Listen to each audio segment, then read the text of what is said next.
एक सवाल, RTE act कब आया? कोठारी कमीशन क्या था? एनसीएफ 2005 में क्या था? अगर जवाब नहीं पता तो सुन लो। बीएड का दूसरा पेपर है कॉन्टेम्पररी इंडिया एंड एजुकेशन, और इस पेपर में ये तीनों गारंटीड आते हैं। हर साल बिना फेल हुए ये क्वेश्चन आने ही आने हैं। और ये सब्जेक्ट सिर्फ एग्जाम के लिए नहीं है, एक टीचर के रूप में तुम्हारे देश की एजुकेशन के बारे में जानना बहुत जरूरी है, क्योंकि जिस सिस्टम में तुम पढ़ाओगे उसकी हिस्ट्री प्रेजेंट तुम्हें पता होनी चाहिए। तो आज पूरा कॉन्टेम्पररी इंडिया एंड एजुकेशन एक वीडियो में सब क्रिस्टल क्लियर हो जाएगा। आज के वीडियो में पहले 4 यूनिट्स का ब्रेकडाउन, क्या क्या पढ़ना है। Second, Kothari commission, NCF 2025 exactly क्या लिखना है एग्जाम में। थर्ड, असाइनमेंट में क्या बना है, 10 मार्क्स सीधा। फोर्थ, एग्जाम स्ट्रेटेजी, कौन से क्वेश्चंस ज्यादा आते हैं। फिफ्थ, एक टॉपिक जो स्टूडेंट इग्नोर करते हैं और अपने मार्क्स गवा बैठते हैं, मतलब नहीं स्कोर कर पाते हैं। बेसिक्स पहले स्टार्ट करते हैं। Course 2 contemporary India and education, ये टोटल कितने मार्क्स का है? टोटल मार्क्स 100 मार्क्स के बच्चे थ्योरी आती है। पेपर का पैटर्न देखते हैं। 9 क्वेश्चंस का सेट होता है, आपको 5 क्वेश्चन अटेम्प्ट करने होते हैं। क्वेश्चन 1 16 मार्क्स, उसमें 4 शॉर्ट आंसर होते हैं, मतलब 4-4 मार्क्स के क्वेश्चंस होते हैं। हर यूनिट से एक long answer, 16 marks each. Same pattern childhood and growing up में जैसा था। अलग है तो सिर्फ बच्चों सिलेबस। चलिए स्टार्ट करते हैं। Unit 1 constitution of India and education से। तो टीचर्स, ये यूनिट क्या पूछता है? भारत के कॉन्स्टिट्यूशन, एजुकेशन के बारे में क्या कहते हैं। और यहां कुछ इंपॉर्टेंट चीजें हैं, जैसे पहला, concurrent status of education. Education India में कॉन्करेंट लिस्ट में क्या है, मतलब सेंट्रल गवर्नमेंट भी बना सकती है लॉस, स्टेट गवर्नमेंट भी बना सकती है लॉस। 1976 से पहले एजुकेशन स्टेट लिस्ट में थी। 42 कॉन्स्टिट्यूशनल अमेंडमेंट ने यूज किया है कॉन्करेंट लिस्ट, उसमें क्या उन्होंने डाला है, ये फैक्ट एग्जाम में पूछे जाते हैं, याद रखो। सेकंड, इंपॉर्टेंट आर्टिकल्स, जैसे article number 14 equality before law, हर बच्चों को इक्वल एजुकेशन का हक। Article 15 no discrimination, caste religion gender के बेसिस पे डिस्क्रिमिनेशन नहीं। आर्टिकल 6 इक्वल अपॉर्चुनिटी, एम्प्लॉयमेंट में इक्वल अपॉर्चुनिटी होनी चाहिए। आर्टिकल 30 माइनॉरिटी राइट्स, माइनॉरिटीज अपने एजुकेशनल इंस्टीट्यूशन चला सकते हैं। Article 51A fundamental duties, scientific temper develop करना एक ड्यूटी है। ये सारे फंडामेंटल राइट्स हैं, लेकिन स्टेट के लिए गाइडलाइंस है एजुकेशन से रिलेटेड DPSP, 14 इयर्स तक फ्री और compulsory education. Fourth, right to education act 2009, ये 6 से 14 साल तक हर बच्चे को फ्री और कंपलसरी एजुकेशन का फंडामेंटल राइट देना। इस एक्ट की कुछ important provision, no detention policy, no capitation fee, 25% seats private school में रिजर्व है। किसके लिए? EWS स्टूडेंट्स के लिए। टीचर के क्वालिफिकेशन नॉर्म्स, एग्जाम में आरटीई एक्ट का प्रोविजन, सब कुछ पूछा जाता है, तो ये लिस्ट याद कर लेना। यूनिट 2 में आते हैं एजुकेशन कमीशन, मतलब review of education commission and policies. ये यूनिट की एजुकेशन का इतिहास है। पहले कॉलोनियल पीरियड की एजुकेशन, अंग्रेजी जमाने में एजुकेशन क्या थी, मैक्लुई की पॉलिसी, इंग्लिश मीडियम में क्लर्क बनना, या ब्रीफली समझाना है। अब कमीशन, जैसे first secondary education commission 1952-53 commission भी कहते हैं। सेकेंडरी एजुकेशन को प्रैक्टिकली कैसे ओरिएंटेड बनाते हैं, वोकेशनल एजुकेशन पे कैसे फोकस करते हैं। Second, Indian education commission 1964-66 Kothari commission, ये सबसे इंपॉर्टेंट है।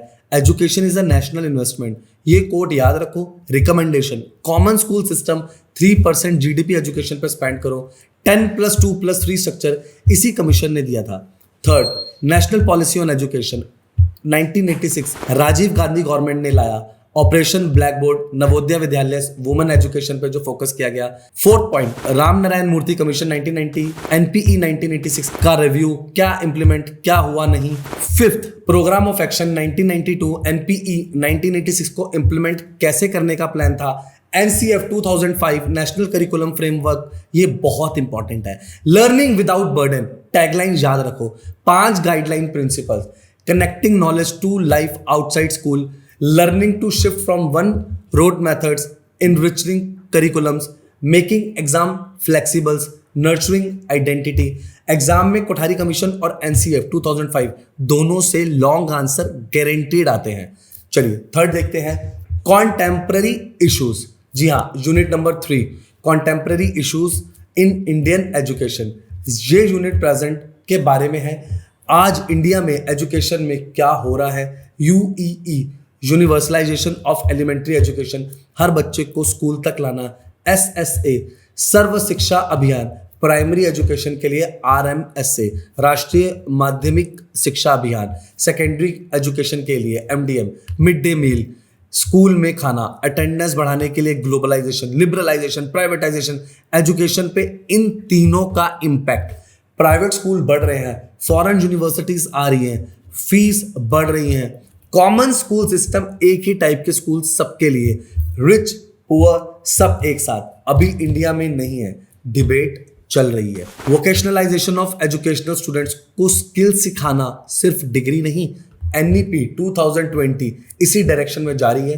3 लैंग्वेजेस फॉर्मूला, हिंदी, इंग्लिश और रीजनल लैंग्वेज, स्कूल में तीनों लैंग्वेज। ओपन लर्निंग और डिस्टेंस एजुकेशन, इग्नू सबसे बड़ी यूनिवर्सिटी वर्ल्ड में, ये बीएड भी ऑफर करता है। मॉडर्नाइजेशन टेक्नोलॉजी का एजुकेशन में use, smart classroom, online education, ये सब कवर होता है। यूनिट नंबर 4 पे आते हैं, emerging concerns of Indian society and education। ये यूनिट सोसाइटी और एजुकेशन का कनेक्शन है। कल्चर एंड एजुकेशन, कल्चर कैसे एजुकेशन को शेप करता है, इंडियन कल्चर का एजुकेशन पे क्या इम्पैक्ट है, democracy and education, democratic value कैसे स्कूल में टीच करते हैं, critical thinking, questioning, participation, inequalities in education, ancient में गुरुकुल सिर्फ कुछ लोगों के लिए था, gender inequality, caste inequality, modern में urban rural gap, rich poor gap, सब कवर किया गया है। न्यू इकोनॉमिक रिफॉर्म्स और एजुकेशन, 1991 के बाद प्राइवेटाइजेशन, एजुकेशन एक बिजनेस बन गया है, इसका पॉजिटिव और नेगेटिव दोनों। एजुकेशनल और technological empowerment, digital India, technology का एक्सेस रूरल एरियाज में अभी भी काम, reservation policy, SC ST OBC reservation, इलेक्टोरियन पॉलिसी कैसे है, एग्जाम में दोनों साइड्स लिखना, फेवर में भी अगेंस्ट में भी। टीचर का रोल, यूनिवर्सल एजुकेशन में टीचर की जिम्मेदारी सिर्फ पढ़ाना नहीं है, सोशल चेंजेस का एजेंट बनना भी है। जो भी सोशल चेंजेस है ये सब कवर होता है बच्चों। अब आते हैं असाइनमेंट्स की ऑप्शन, 10 मार्क्स। ऑप्शन 1 कॉन्फ्लिक्ट और सोशल मूवमेंट्स में प्रोजेक्ट, कोई एक मूवमेंट लो, चिपकू, नर्मदा, उनके ऊपर आप रिपोर्ट लिखो। ऑप्शन नंबर 2 मीडिया का डेमोक्रेसी में role, TV, social media, newspaper, democracy strengthen या वीकन करता है, दोनों बताना है। ऑप्शन नंबर 3 इलेक्ट्रॉनिक मीडिया के चिल्ड्रन का इम्पैक्ट, सर्वे करो, उनके ऊपर एक रिपोर्ट बनाना। ऑप्शन नंबर 4 प्लूरिस्टिक एजुकेशन के चैलेंजेस, इंडिया की डाइवर्सिटी में एजुकेशन कैसे चलती है। आप सर अगर अपनी रिकमेंडेशन दे तो मेरी रिकमेंडेशन है ऑप्शन 3, सबसे आसान। 10 बच्चों से पूछो टीवी और मोबाइल कितने घंटे यूज करते हो, पढ़ाई पे क्या इंपैक्ट है, simple data, simple report, 10 marks पूरे।